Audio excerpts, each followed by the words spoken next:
नमस्कार आदरणीय दर्शक, संचार जगत के सहयात्री अभी अपने देख रहा बानी माई टीवी द्वारा प्रस्तुत कार्यक्रम विशेष और कार्यक्रम विशेष के साथ में संदर्भ कोरोना वायरस। कार्यक्रम विभिन्न माध्यम से अपने तक कोरोना वायरस के बारे में विभिन्न जानकारी देते जा रहा बा। ये स्टूडियो कार्यक्रम सवाल जवाब में सबके के स्वागत बाटे।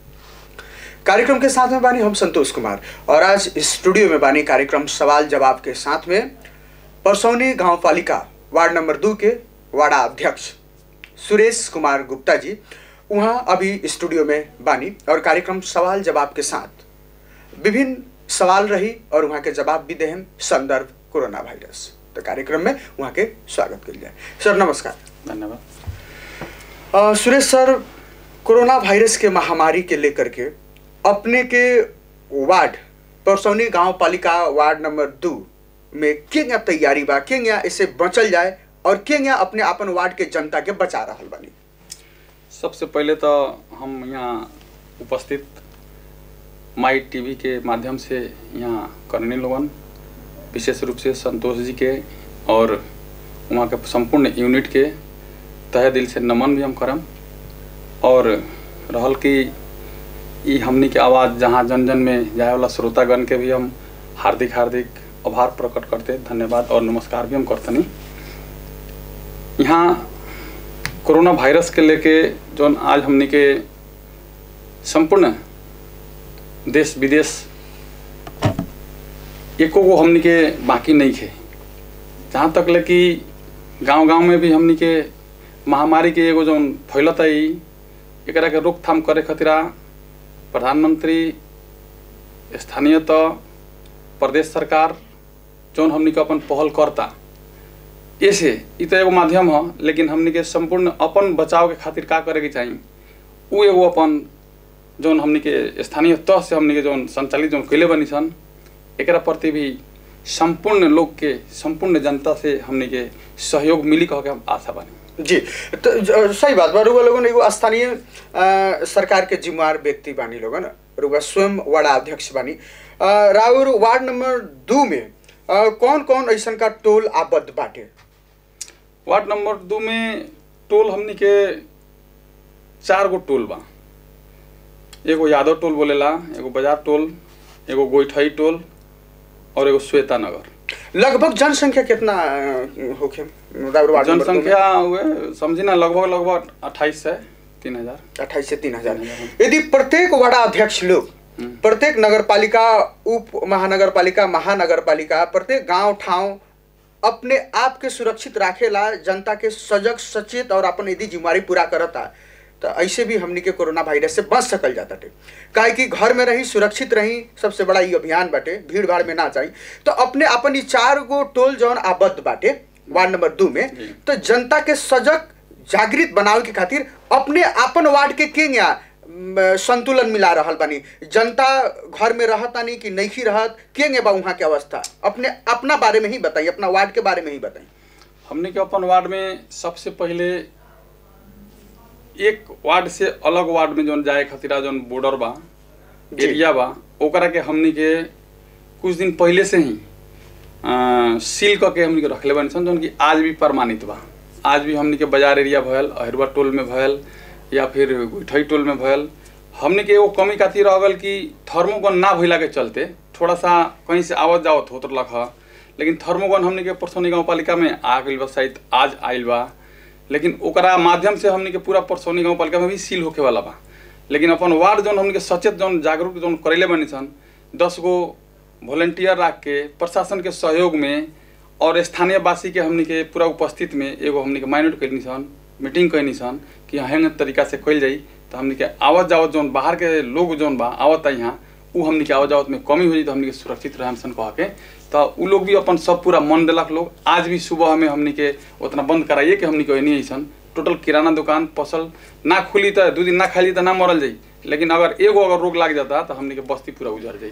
इतना सब केहू के हमनी के समझावत बुझावत और सब केहू से हमनी के सहयोग मिलता, एकदम हमनी के आशा के साथ जो सोचले नहीं सन उससे ज़्यादा सहयोग हमनी के जनता से मिलता। लेकिन हमनी के रिपोर्टर के आधार पर अपने के वार्ड नंबर 2 के यदि बात कही जाए कि वहाँ पर ठीक बा दिन भर घर में रहत बानी लोग, लेकिन शाम के जब होता तो एके बेर पूरा लोग घर से निकलतानी आ पूरा झुंड बना बना करके गप करतानी। ऐसन का स्थिति दिखाई देले बा। रिपोर्टर वहाँ से जानकारी भी देले बानी कि ऐसन का अवस्था बाटे। यहाँ तक कि राउर परसौनी घंटाघर जौन बाटे वहाँ पर भी शाम के अनावश्यक भीड़ लागत बाटे। तो फिर कैसे भीड़ भाड़ से बचावतानी अपने अपन वार्ड नंबर 2 के जनता के? ओमे अब का बा कि प्रशासन लोग भी बा हमनी के, और चौक जौन कहलन परसौनी गाँव पालिका वार्ड नंबर 2 के जौन घंटाघर चौक है वो एगो केंद्र बिंदु है। परसौनी चौक परसौनी बाजार के केंद्र बिंदु, परसौनी गाँव पालिका के एकदम केंद्र बिंदु है। वहाँ थोड़ा सा भीड़ भाड़ हो जाता, लेकिन हमने प्रशासन विकल्प में रखले बानी सन। प्रशासन के भी हमने के अनुरोध करके ही रखले बानी सन कि जनता के कुटपीट ना करके समझा बुझा के बैठा देवे के। अब थोड़ा सा खाना खैला के बाद में रात के शाम के समय में वहाँ झुंड हो जाता, लेकिन अपना से जाके ओकरा के हमने सचेत कर देके और हमने के चलाओ देने। हमारा घर के बगले में बा। यदि एक घर दू घर के जौन आसपास के जौन अपना टोला में 10 20 50 100 200 घर बाटे, शाम के निकलल जाए एक बेर झुंड बनावल जाए तो खतरा के संकेत हो सकता है ना? एकदम महामारी के संकेत बा। तो ए पर शायद अपने के तरफ से ध्यान नहीं है कि? पूरा ध्यान बा, हमनी के स्थानीय वासी लोग के भी ध्यान बा। अब खाना खिला के बाद में थोड़ा सा ना होला, घर में बैठल बैठल निकलता लोग, लेकिन ना निकले के चाहिए। उ लोग के भी हमनी के सचेत करावते भी हमनी के वहाँ लोग भी हमनी के सहयोगी बनी लोगन, लेकिन 2 4 5 आदमी ग्रुप बना के थोड़ा सा आधा घंटा के लिए गप सप करता लोग, लेकिन वही प्रतिबंध हमनी के लगा देनी सन। और भी अपने के वार्ड के ही बात करिए। अपने के वार्ड में और भी बात आइल बा कि ठीक बाटे अभी तो काम धंधा नहीं है, लॉकडाउन बाटे, घर में बैठल जाता, लेकिन समय समय पर कहीं कहीं लोग ताश खेल रहा बा, चाहे भट्टी में लुका चोरा करके 2 गो 4 गो 10 आदमी बैठ रहा बा। ऐसा का स्थिति बाटे हमार 2 नंबर वार्ड में नहीं है, परसौनी गाँव पालिका में भी नहीं है। अब कहीं कहीं मानता नहीं अपना घर में अगर खेलत हो के लोग तो अब तो घर के तो हमने के तलाश नहीं किसन कर सकत, लेकिन हाँ वैसा खेले वाला लोग के हमने के यहाँ से माई टीवी के माध्यम से हम जानकारी करें कि अपन भी सचेत रही और समाज के भी सचेतक बनाई, और खुद एगो जौन हमनी के अनुभवी रूप से या पारदर्शिक रूप से जौन हमनी के समाज में एगो जौन होके के चाहिए, तौन हमनी के एगो दक्ष होके एगो जिम्मेवारी पूर्ण एगो जौन बा हमनी के महामारी से बचे खातिर एगो हमनी के अभियान जौन चले बन सन, एमे अपन लोग भी सहयोग करी और सचेत रही। सुरेश सर, अपने के वार्ड नंबर 2 के कितना लोग के चेक जांच भइल बा सरकारी स्तर से या नइखे भइल, एकरा बारे में का कहें अपने? परसौनी गाँव पालिका के द्वारा अपने जी और वार्ड नंबर 2 के ही बात करी जाता। गाँव पालिका तो अपन जगह बा, लेकिन वार्ड के एगो जिम्मेवार बनी। वार्ड नंबर 2 में कितना लोग के चेक जांच भइल या ना भइल, एकरा बारे में का कहें? परसौनी गाँव पालिका के द्वारा हमने के जौन क्वारंटाइन जौन रखले बानी सन हमार वार्ड नंबर 2 में बा। अब वो में हमनी के चेक जांच करते सन, बाहर आवे वाला लोग के हमनी के ओकरा के जानकारी होता टोल से, प्रशासन के बैठावता नहीं सन, खुद हमनी के जाता नहीं सन। वो व्यक्ति अगर बाहर से आयल बा तो ओकरा क्वारंटाइन में ले जाकर हमनी के रखता नहीं सन और रखले भी रहनी सन, चेक जांच करके बैठा भी देनी सन। आज भी हमनी के एगो जानकारी मिलल खा 2 वार्ड में, हमारा वार्ड से ना 2 वार्ड में, लेकिन वहाँ हमनी के क्वारंटाइन के व्यवस्था हमनी के 10 बेड के एगो रख दिले बानी सन। ऐसा किस्म के बाहर के लोग हमनी के वार्ड नंबर 2 में ना आवता ना जाता, लेकिन बाहरी जौन बा सौदा जौन किने आवता किराना दुकान में, वो किराना दुकान के हमने एकदम स्थायी रूप से बंद कर दिले बानी सन। तो अपने के वार्ड नंबर 2 में क्वारंटाइन में कई आदमी बानी लोग? क्वारंटाइन में 2 आदमी रहे, कल तक ले ओकरा के कई दिन राख करके मैंने 10 दिन रहल। तो ऐसा का कोनो दिक्कत ना, कोनो दिक्कत नहीं है। ऐसे भी अपने अपन वार्ड के जौन 4 गो टोल बतैनी है, 4 गो जौन अपने के गांव बतैनी है, अपने नाम रखबे कैनी है, जहाँ से 3000 के हाराहारी में जनसंख्या बाटे, तो लगभग प्रत्यक्ष अप्रत्यक्ष रूप से स्थानीय लोग से अपने अपन सहयोगी के माध्यम से भी केकरा ऐसा का लक्षण बा, खोखी बा, सर्दी बा, जर बुखार बा, ऐसा का भी के नइखी सामने आवत, ऐसा का को अनुगमन कैले बानी? अनुगमन पूर्ण रूप से भइल बा। हमने के पूरा निर्वाचित सदस्य और वार्ड अध्यक्ष के जिम्मेवारी में हमने के निरीक्षण भी कैनी सन बाजार में और टोल में भी कैनी सन, और हमने के संपूर्ण घर में भी हमने के चेक जांच कैनी सन।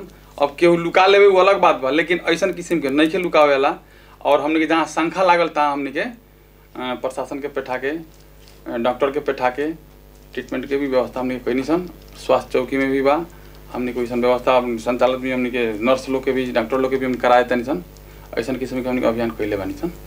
आवश्यकता की यदि बात कही जाए, रुआ अभी कहबे कहीं कि किराना दुकान भी बंद बाटे, सब हिसाब से लॉकडाउन बाटे, लेकिन अपने अपन वार्ड के जनता के यहाँ जैसे वो लोग के यदि किराना सामान के आवश्यकता बा या दूध के आवश्यकता बा, जो भी गैस के आवश्यकता बा, तो एकरा के यहाँ रुआ व्यवस्था मिले बानी?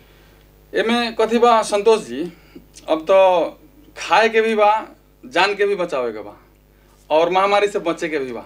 तो एमे तो बहुत गंभीरता पूर्वक एकरा हमनी के आगे बढ़े के पड़ी। किराना पसल जैसे बा हमनी के अभी 3 दिन तक ले लॉकडाउन ओकरा कर देले बानी सन, पूरा पूर्ण रूप से बंद करे खातिर। तो वो हमनी के आज दूसरका दिन लगभग आज भी हमनी के बंद बढ़ले बा। लेकिन आवश्यकता किराना के जब दुकान के चाहे सामान के सामग्री के आवश्यकता बा, तो हमनी के हफ्ता में हो सकता 2 दिन या 3 दिन 2 घंटा ला खोले के एगो निर्णय करेम सन, गैप दे के, जौन की अभी नहीं भल। हमनी के आज अपना स्थानीय वासी लोग से, वार्ड नंबर 2 के जौन बाजार के जौन लोग बा, वो लोग से हमनी के बैठ के सलाह करके प्रशासन के रख के केंग कैला से ठीक रही कि हमनी के ऐसे बहुत रिटर्न हमनी के अच्छा मिलो। उमें हमनी के सलाह जौन दी लोग, वो सलाह से और अपन भी सलाह मिला के कथी आवता वो हिसाब से हमनी के 2 घंटा के लिए खोले के हमनी के एगो ना होला एगो मातहत बनाएम सन। जो अभी बात कहनी है कि 2 घंटा के खातिर, माने अभी तो पूरा तरीका से बंद बा, लॉकडाउन बाटे, आवश्यक चीज भी अभी ना उपलब्ध बा, किराना दुकान लगाए भी बंद बा। रुआ कहता नहीं कि अब 2-3 दिन के बाद हमने एगो सलाह करके निश्चित समय के खातिर 2 घंटा के खातिर खोलेम सन। अब बहुत ऐसा का चीज होला कि हाँ उड़ा गइल बा, अब 2 घंटा के खातिर यदि खोलत बानी तो अचानक भीड़ ना बढ़ सकत हटे। ओमे हमने के सीमा रख देले बानी सन, गोल रख देले बानी सन, एगो ना होला लाइन बाई लाइन अथी करके अपन सामान खरीद बिक्री करे के। और पैकार जो ना होता बाहर से हमने के जैसे बरैनिया से, मटियारवा से, ही सब आवता लोग, वो पैकार लोग हमने के एकदम स्थायी रूप से बंद कर देगा। यहाँ लोकल के जितना सामान बा, लोकल के समाज में ही अपन सामान के बिक्री वितरण करेंगे। वो आवश्यकता पूरा हो सकता यदि तरकारी हुआ कहता नहीं कि जितना उत्पादन होता और वार्ड में आसपास में वही जान बेचे के बाद उसे आवश्यकता पूरा हो सकता जनता के, बाहर से यदि नहीं मंगाओ नहीं के बाहर से नहीं आओ तो अभी उनकी आवश्यकता पूरा हो जाए। क्या कि तरकारी के खेती है हमने के परसौनी गाँव पालिका में, तो अपना द्वार पर तरकारी के तो पूर्ण रूप से बाजार हटा देनी सन, और तरकारी अपना द्वार पर ही बेचे के बा कहल गई बा, अपना घर में राखी कहाँ के जाए अपन किन के ले आई, इतने हमने के व्यवस्था के लिए। अपने के वार्ड में कोनो ऐसा का व्यक्ति, चाहे वो बाहरी व्यक्ति ही होखी कहीं के होखी, अभी तो दुनिया ऐसे तबाह बाटे, अपने के वार्ड में ऐसा का कोनो व्यक्ति शंकास्पद तो नहीं थी कि महामारी के फैलावे के रणनीति अपनावता नहीं? शंकास्पद व्यक्ति तो अभी तक नहीं के देखा पड़ल, लेकिन हमने के जहाँ शंका लागत वहाँ हमने के ओकरा के बुला के एम्बुलेंस के व्यवस्था करके अभी 1-1.5 घंटा में अभी हमने के एक आदमी और क्वारंटाइन में पुगे वाला बा। आज मैंने हम वहाँ से एम्बुलेंस बैठाइए कोई नहीं है, हमार वार्ड ना दूसर वार्ड है, लेकिन हमने के वार्ड में वैसा तो देखा नहीं के पड़ल। ऐसा का माने समाज के बिथोले के, समाज के शांति के भंग करे के ऐसा का तत्व अपने के वार्ड में? अब ऐसा नैतिकता के आदमी अगर होए तो अभी तक तो देखा नहीं के पड़ल, अगर होए तो वो आदमी के हमने के नियंत्रण में लेम सन जी, डराए के बात नहीं। सुरेश सर, अभी ठीक बा, जनता निमुखा बा, सीधा साधा बा, जनता उतना जागृत भी नहीं है यदि बात कल जाए 12 जिला के चाहे परसा जिला के ही बात कल जाए। ठीक बा, लॉकडाउन केहू बुझत नहीं केहू नहीं बुझत, ऐसा का बात बा। अनजाने में यदि केहू बाहर आइए गई नहीं आवश्यक चीज खोजे के खातिर, किने के खातिर, तो बीतल समय में जानकारी भइल कि अपने के दिशा निर्देश में लाठी चार्ज भी जनता के ऊपर करवावल गई बा चौक पर, ऐसा का बात आ रहा बा। काहे कि कार्यक्रम जब शूट होला था मैसेज के माध्यम से भी प्रश्न आवत रहेला, ऐसे हम पूछनी है। बाकी तो कड़ा नियम अपनावल जरूरी बा, लेकिन जनता उतना जागृत भी नहीं थी कि जनता झट से बुझ जाए, तो जनता के कड़ा कानूनी कार्रवाई करके ही बुझावल जरूरी बा कि प्रेम व्यवहार से भी बुझा सकल जाता है। ओमे कथी बानू संतोष जी, ओमे हम कहम कि जौन हमनी के संघ द्वारा, प्रदेश द्वारा, स्थानीय तह द्वारा हमने के लागू कोई नहीं सन कि हाँ एकरा के लॉकडाउन एगो पूरा एगो कथी है, लॉकडाउन के मतलब हमने के बुझावे के पड़ल समाज में। तो हमने के कथी अनुभव लागल कि अगर लॉकडाउन कहता नहीं सन तो बहुत लोग ना बुझी, देहात के लोग के ना बुझी, शहर के लोग तो बुझ जाई। अब एकरा के हमने के संचालित अब व्यवस्थित कैनी सन, लेकिन ये हमने के रेगुलर रूप से, स्थायी रूप से मान्यता केंगा हुई, लोग मानी केंगा, प्रशासन के हमने के सहयोग लेवे के पड़ल। और रह गल कि लाठीचार्ज तो ऐसा किस्म के हमने के नहीं सुन ले। अब कहीं भइल हुई एक आध गो तो लाठी से ना होला, प्रशासन डेढ़वावे के एगो भय देखावे खतिरा कि घर में जाओ लोग कह के ऐसा किस्म के कहीं भइल हुई लाठी चार्ज तो हमने के नहीं सन देख ले, ना ही हमने के खुद हमने के अपना से प्रशासन के राख के अपना से संचालन हमने के करता नहीं सन, लेकिन ऐसा किस्म के चौक पर कोनो ऐसा भयमार बात विचार तो नहीं है।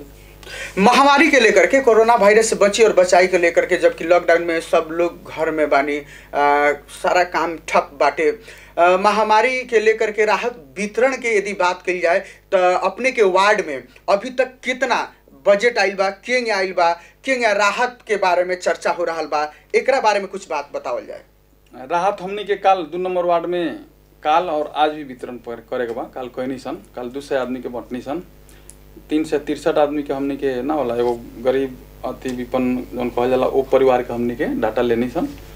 363 हमने के डाटा में काल 200 वितरण भल, आज हमने के बाकी जौन बा आज वितरण कर देन सन।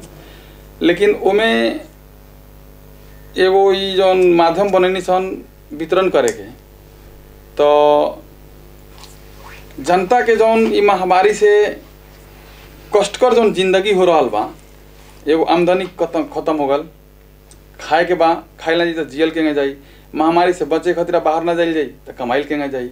ऐसा किस्म से हमने के परसौनी गाँव पालिका के हमने के अध्यक्ष द्वारा ही निर्णय भल, पूरा देश में निर्णय बा।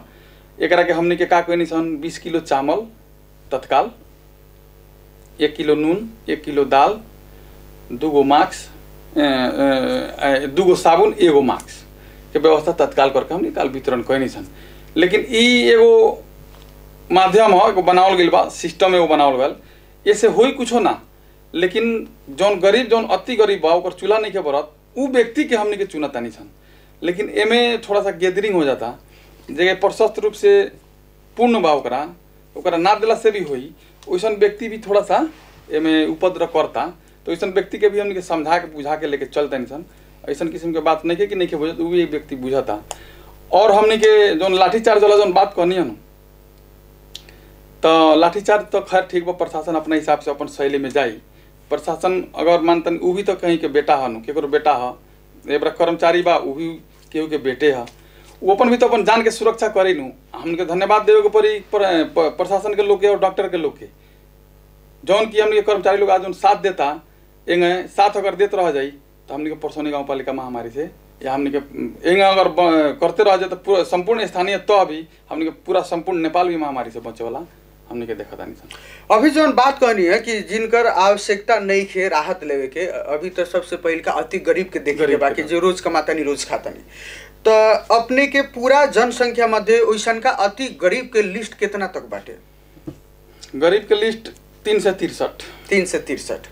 तो 20 किलो चाउर के बात कहनी है और भी सामान के बात कहनी है, तो ई माने वितरण हो गइल बा? हाँ वितरण हो गल। ओमे केहू छूटल तो नहीं है ना, केहू नहीं के छूटल। अब कुछ मुछ एक आध गो 2 गो ऐसा तो आइबे करला, लेकिन वैसन के भी हमने के नाम लिस्ट रखा था, कहीं सेकंड पर्सन में होई तो ओकरा के हमने के।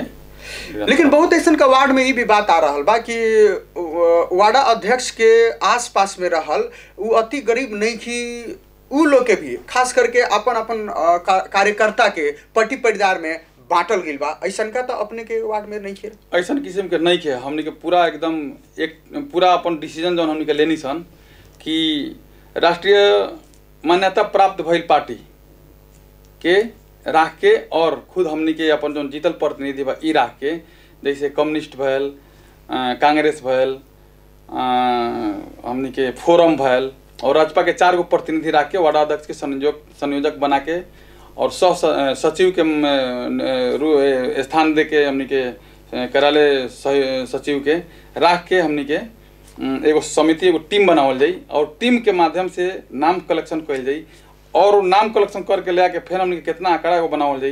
वैसा किस्म के बहुत एमें ग्रहण तरीका से हमें कैले बनी हमने के, एमें केहू टीका टिप्पणी करता तो कहीं ना जानत होगे तो टीका टिप्पणी कर सकता, अगर केहू टीका टिप्पणी करता तो ऐसा किस्म के हमने नहीं लागत कि वो व्यक्ति कहीं से संचालित नहीं है कह के। तो ऐसा का दुविधा नहीं है जौन और जगह में दुविधा दिखाई देले बा, अपने के वार्ड में ऐसा का दुविधा और समस्या नहीं है? हमने के राउर वार्ड समस्या मुक्त बाटे।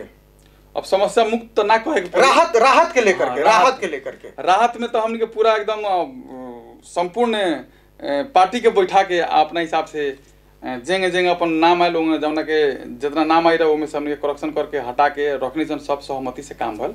जैसे नाम भी आवता पार्टी के विभिन्न मेंबर लोग कहीं हो सकता अपना अपना पार्टी के नाम शामिल कर दी, तो इस सब पर निगरानी कईल भी तो राउर जरूरी बा, काहे कि राउर वार्ड के जनता वास्तव में के अति गरीब बानी उनका के देखल व्यक्तिगत रूप से भी तो राउर दायित्व बनता। हमने के देखल जाओ, हमने के जीतल प्रतिनिधि बानी सन, एगो स्थान पर बानी सन, एगो गरिमामय पद पर बानी सन। हम अपन अधिकार वितरण करे में तो गरीब के घर में चावल दाल देवे खातिर एले हमनी के तो एकदम हृदय से लागल बानी सन। लेकिन नामावली छाने में जौन हमनी के सहयोग मिलल पार्टी से वही लोग के हिसाब से हमनी के नामावली आयल और वही नामावली के हिसाब से हमनी के वितरण करनी सन। देखबो कनी हम अच्छा लागल बढ़िया बा, ऐसा ऐसा व्यक्ति के ही मिले के चाहिए, छानल हमर ना वही लोग के छानल वो अनुसार वितरण हो चुकल बा। लॉकडाउन बढ़ते जा रहा बा, का उतना से आवश्यकता पूरा हो सकता कि फिर राहत वितरण करे के पड़ी? ए पर कुछ अपने लोगन के छल। अब राहत वितरण के क्रम में देखी प्रदेश हमनी के 10 लाख रुपया गाँव पालिका में दिलक, हमनी के अध्यक्ष जी के मार्फत जानकारी भल, और बाकी स्थानीय तो अपना हिसाब से उमें जौन घटबड़ जौन रकम बा एकरा के मिला के केंद्र से अभी कौन ऐसा सहयोग नहीं खे, लेकिन हमनी के प्रदेश से जौन सहयोग आयल एकरा के हमनी के मिला के तुरंत हमनी के वितरण करनी सन। और फिर जौन महामारी अगर मानते नहीं बढ़ता, लॉकडाउन लॉकडाउन अगर बढ़ता तो लॉकडाउन अगर जेंगे जेंगे बढ़ता, हम कहते नहीं जब जनते ना रही तो राजनीति कहाँ हुई, आ जब जनते ना रही तो हमनी के समाज के विकास कहाँ से हुई। पहले जनता के बचाव के अभियान जौन बा एमे फेन हमनी के सेकेंड लॉट में दूसरका चरण में भी हमनी के फेन में गाँव पालिका अध्यक्ष जी कहीं ध्यान दे। तो ए पर पहले ही तो योजना बना ही के पड़ी कि वास्तव में के यहाँ हमने अपन जनता के महामारी से भी बचावल जाओ और भूख से भी केहू ना मरे, ए पर तो विशेष ध्यान देवे के पड़ी। पूरा ध्यान हमनी के गाँव पालिका के अध्यक्ष, प्रदेश के सरकार, सब लोग में निरंतर रूप से लागल बा, पूरा ध्यान बा एकदम। और भी अपने के गांव पालिका में विभिन्न वार्ड बा, यदि संक्षिप्त में वो वार्ड के भी गतिविधि अपने से कुछ जाने के चाहल जाए तो कुछ जानकारी दे सकता नहीं? मिली परसौनी गांव पालिका के और भी वार्ड के जहाँ बानी सन मिलबे जी। का बा वो वार्ड सबके का बा गतिविधि? सब वार्ड में गतिविधि के हिसाब से कहम तो सब वार्ड में सचेत बा लोग। हमार गाँव पालिका के अध्यक्ष जो आदरणीय हमके भोला प्रसाद गुप्ता जी बानी, वो अपना से ही खुद चारों ओर पेट्रोलियम के हिसाब से गाड़ी पर जाके कहाँ कथी भइल बा कथी होके के चाहिए खुद अपना से लागल बानी। तो हमने के संपूर्ण 7 वार्ड हमने के एकदम लॉकडाउन के मान्यता और मानत भी बा और पालना भी करता हमने के देखे में लोग होता। जी आदरणीय दर्शक, अभी अपने देखा तानी विशेष कार्यक्रम सवाल जवाब, और अभी स्टूडियो में बानी परसौनी गांव पालिका वार्ड नंबर 2 के वार्डा अध्यक्ष बानी सुरेश कुमार गुप्ता जी। विशेष और भी बातचीत हुई संदर्भ कोरोना वायरस। अभी कार्यक्रम में ब्रेक बा, ब्रेक के बाद कार्यक्रम के साथ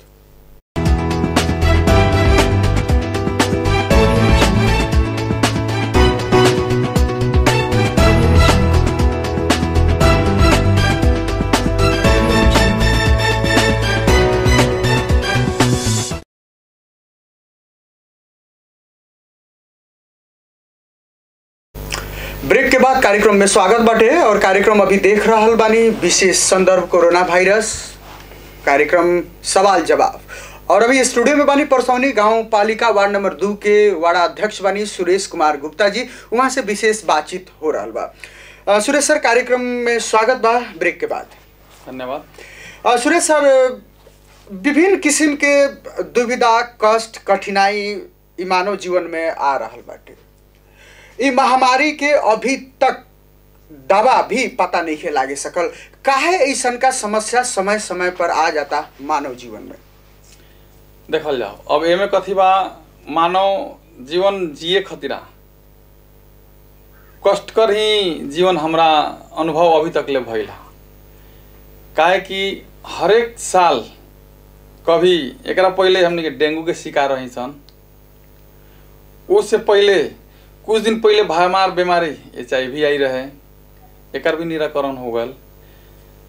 ओकरा बाद में डेंगू, ओकरा बाद में हमने के तुरंत एगो महामारी जो हवा हुरी आई रख, ये एगो बीमारी कहे के पड़ी। उमें भी लोग के हमने के बहुत क्षति अपन अनुभव माने क्षति अपन भुगतनी सन। तो इस सब जीवन काल में यथार्थ रूप से आवत रही जात रही। हमनी के अपन जौन कार्यक्रम बा, अपन जौन कार्यशैली बा, जौन हमनी के अपन जौन जिए के जीविका बा, एकरा के हमनी के निरंतर रूप से चाल जी पूरा सुखे अपन करके जी लेवे के तो असंभव हमरा लागता। कहीं ना कहीं हर एक घर में देखल जाए तो जितना घर बा संसार में नु सब घर में एगो समस्या से भरल बा। लेकिन ई समस्या बार बार काहे आ रहल बा मानव जीवन में, मानव रूपी संसार में? कबो हैजा तो कबो आंधी तूफान तो अभी कोरोना वायरस का त्रुटि हो रहल बा। अच्छा, संसार के लोग से ई तो हमनी के वैज्ञानिक से बनावल हमनी के शरीर अनु ह। हमनी के ता ऊपर भगवान के देन बा, ऊपर वाला के देन बा, भगवान ईश्वर वाला के देन बा। लेकिन ई जौन शरीर बा ई ना आज तक ले वैज्ञानिक बनावे सकल, ना डॉक्टर बनावे सकल, ना केहू बनावे सकल। ई तो हमनी के यथार्थ रूप से होनी है। एगो हई समय में हैंग होके वाला बा, हई समय में हई होके वाला बा। अब ऐसन किस्म के महामारी आवता, ओकर दुनिया अभी छानबीन में लागते रहता। अभी तक देखी महामारी से बहुत लोग प्रभावित हो गल, ग्रसित बहुत लोग बा, लेकिन अभी महामारी के दवाई अभी निकलल नहीं के। लेकिन ओकरो खोज तलाश में बा। वैसन बड़ा देश अमेरिका में भी इतना बड़ा क्षति हो गल, सबसे बड़ा क्षति तो अमेरिका में होइल बा हमने के। लेकिन वहाँ भी रोकथाम के लेल अभी तक कुछ नियंत्रण बा, दवाई एकर भी प्रयास होते बा, निकलबे करी। हमने के तो नेपाल में अभी न सक्षम बानी सन। यानी मानव द्वारा कहीं ना कहीं प्राकृतिक के साथ छेड़खानी हो रहल बा। हमने के प्राकृतिक कहल चीज नु अभी देखी दुनिया में सत्य बा, धर्म बा। धर्म ना रही तो चलबो ना करी। पापो बा दुनिया में, पाप भी बढ़ता, वैसे वैसे हमने के महामारी भी बढ़ता, बीमारी भी बढ़ता। एकरा के भी हमने के अनुभव करे के पड़ी और समझे के पड़ी, समझदारी भी रखे के पड़ी। हमने के समाज में भी चेतना भी फैलावे के पड़ी और चेतक भी और सचेतक भी बनावे के पड़ी। एकरा खातिर भी हमने के संपूर्ण अपना अपना बुझाई में वास्तव में हई टेबुल है तो टेबुल कहे के पड़ल, हई अगर मान तनी कुर्सी बा तो कुर्सी कहे के पड़ल। यहाँ तक तो हमने के अभी तक के जमाना में टेबुल कहे वाला लोग नहीं थे। अपने बड़ा स्थान पर बानी, ठीक बा, अपने यहाँ संचालन बानी करत, माई टीवी के अपने निर्देशन देता नहीं, यहाँ से अंतर्वार्ता लेता नहीं। तो अपने के भी एगो हो नहीं यहाँ सिस्टम से अपने के एगो ना होला। संतोष जी हमने के यहाँ के हैं चेयरमैन होके हम, या हमने के सेकेंड पर्सन होके हम, या थर्ड पर्सन होके हम, जौन की मान्यता हमने के टीम में बा। वैसन भी टीम में 2-4 गो लोग ना मानत हुई, तो वैसन लोग तो मानता नहीं। रास्ता जौन बनावल बा, रास्ता से जाए के पड़ी नू। अब ए बार देखी हमने के जितना भी अनाज होता, पहले 1 कट्ठा में खेत, 1 कट्ठा खेत में हमने के कितना होता रहे धान गेहूँ, कोनो तो 1 बीघा पड़ते रह जाता रहे। कुछ दिन के बाद में वैज्ञानिक टेक्निक से खाद के उत्पन्न भल, खाद में छीटल गल, जौन की बंजर जमीन में भी हमने के उपजनी होके लागल। 1 कट्ठा में हमने के बुझात रहे कि 5 किलो धान ना निकली, तब में एबरा 1 कुंटल 1.5 कुंटल धान निकला था। तो ये सब टेक्निक बा, लेकिन कहीं ना कहीं असर करता। हमने के तरकारी खेती में देखी, तरकारी खेती कितना असहज से होत रहा, बहुत दुख से तरकारी होत रहा। लेकिन आज देखी हुए तरकारी सुई चल गल, दवा चल गल, एक से एक हमने के में कीटनाशक दवाई चल गल, जौना कि हमने के कीटनाशक दवाई ठीक बा, लेकिन ओकरा के उपज करे वाला तुरंत जौन की 10 दिन में तैयारी हो गल, तो 2 दिन में ही तैयारी हो जाता। तो ये तो कहीं ना कहीं तो मार करी नू, असर तो करी। आदरणीय दर्शक यहाँ के बता रहल बानी कि वास्तव में हमनी के ज्यादा लोभ ही हमनी के दुख के कारण बनल बाटे। और अभी तरकारी के भी उदाहरण देनी है, अन्न बाली के भी उदाहरण देनी है कि वास्तव में हमनी ज्यादा से ज्यादा उत्पादन करे के होड़बाजी में अपन जीवन के दुखित बनावतानी सन। यानी प्राकृतिक रूप से ना कृत्रिम तरीका से जिए के सोचला के होड़बाजी में ऐसा का समस्या आ रहा बा। सुरेश सर, अपने के जिला में भी बहुत ऐसा का प्राकृतिक संपदा बाटे, जंगल के ही बात कही जाए तो अपने के जिला में रहल जंगल विनाश होखे वाला अवस्था में बा, प्राकृतिक स्रोत हरास होखे वाला अवस्था में बा। ए पर रउआ लोगन कभी कंथन मंथन करे नहीं कि ना? देखिए अभी तो हमनी के महामारी से जुझल बानी सन। आज ही हमनी के माई टीवी में बैठ के ऐसा चीज के हमनी के एगो कल्पना कल जाए नू, तो कहीं ना कहीं दिल के छुए वाला बात भाई। हमनी के हरियो वन नेपाल के धन कहल जात रख, जौन कि हमनी के नेपाली किताब में भी पढ़ल बानी सन। कहाँ बाऊ हम कहतनी कि ये बड़ा राजा के पाला से जौन संपत्ति बा हमनी के लोप होता, लोकतंत्र हमनी के आगल, स्वयं हमनी के लोकतंत्र के जिम्मेवारी का बा, ये भी हमनी के बुझे के पड़ल, ये भी ना समझदारी भल हमनी के।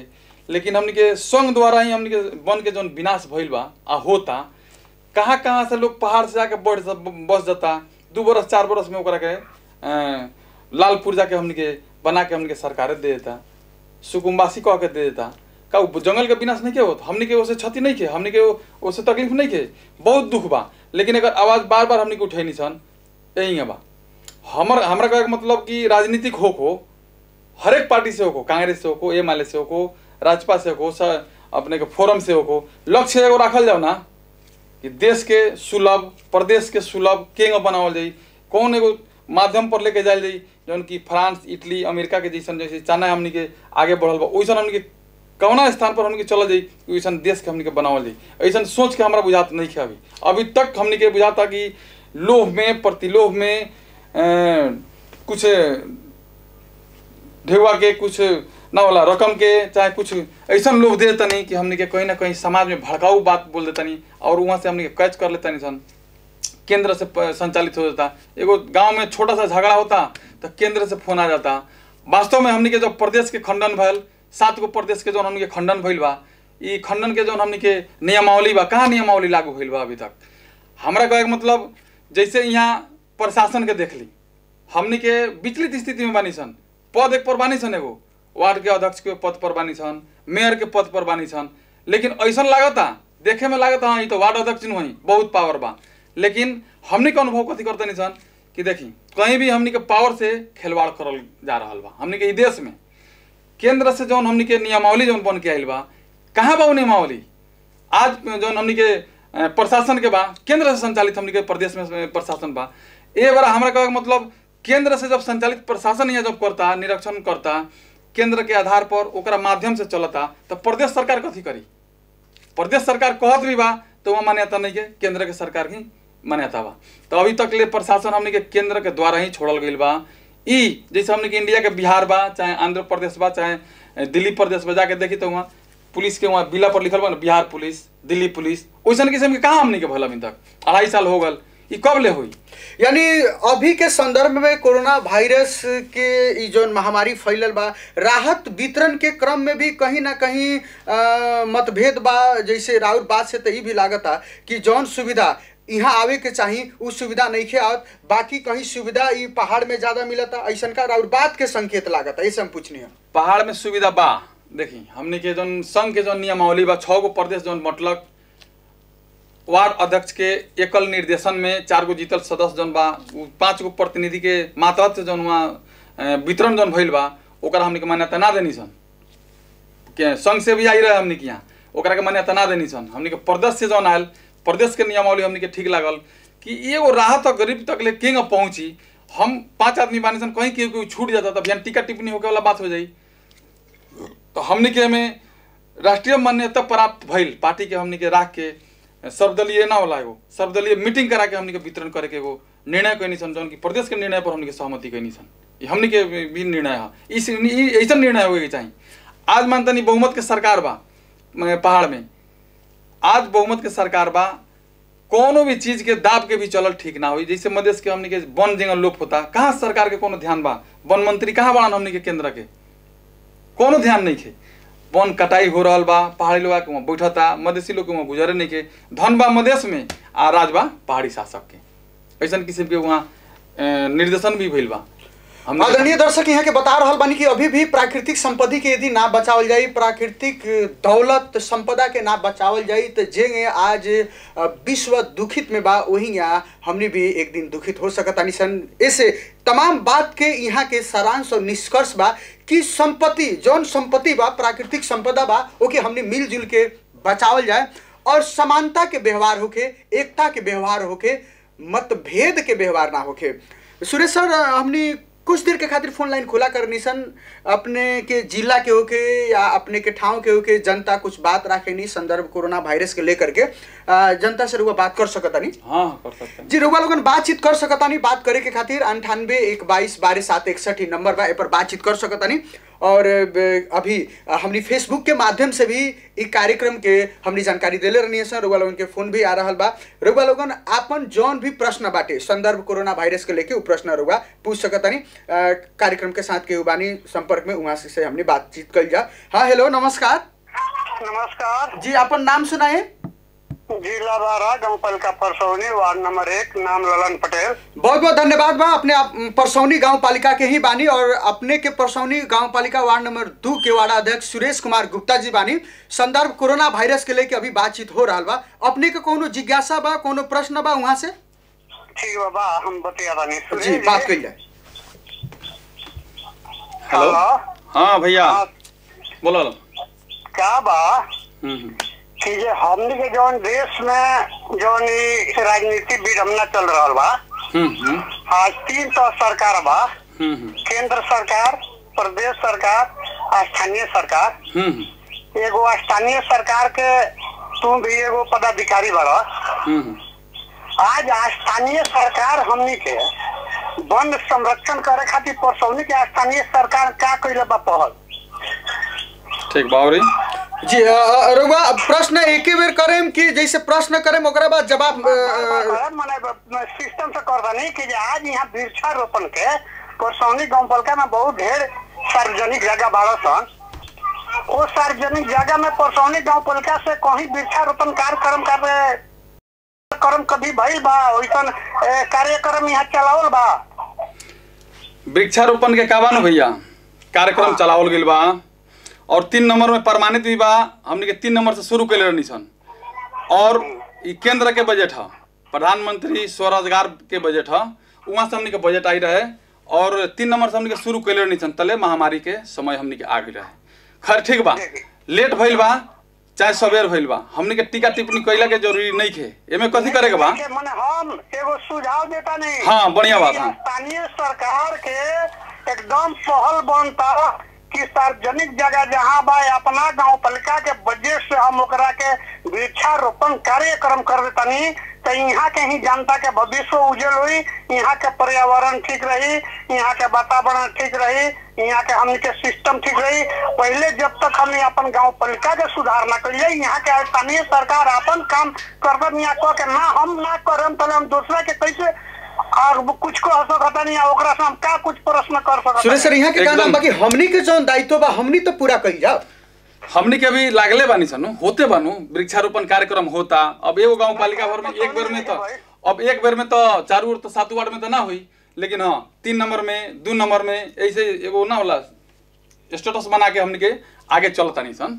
3 नंबर में तो भइल ही बानू, 2 नंबर आए अभी भइल नहीं है, 3 नंबर में भइल बा, 2 नंबर में शुरू भइल लगा बेंगा माध्यमिक विद्यालय से, तब तक ले महामारी के चपेट में हमनी के आगे नहीं सन भइल बा।